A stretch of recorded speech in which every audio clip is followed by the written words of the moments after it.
சென்னை கோவூர் அருள்மிகு சுந்தரேஸ்வரர் சுவாமி திருக்கோவில் மகா கும்பாபிஷேக விழா. ஆயிரக்கணக்கான பக்தர்கள் சுவாமி தரிசனம் செய்தனர்.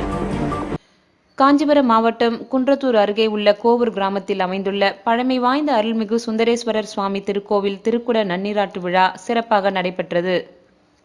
இந்து சமய அறநிலைத்துறை சார்பில் நடைபெற்ற மகா கும்பாபிஷேக விழாவில் சிறப்பு விருந்தினராக தமிழக சிறு குறு நடுத்தர தொழில் நிறுவனங்கள் துறை அமைச்சர் தாமோ அன்பரசன் கலந்து கொண்டார்.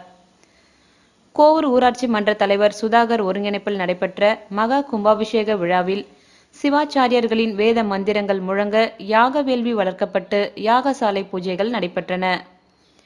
யாகசாலையில் வைத்து பூஜிக்கப்பட்ட கும்ப கலசங்களில் இருந்த புனித நீரானது நாதஸ்வரம், தவில், கைலாய வாத்தியம் முழங்க மூலவ கோபுர கலசம், நுழைவு வாயில் ராஜ கோபுர கலசம் மற்றும் பரிவார தெய்வங்களின் கோபுர கலசங்கள் மீது ஊற்றப்பட்டு சிறப்பு பூஜையுடன் மகா தீபாராதனை நடைபெற்றது.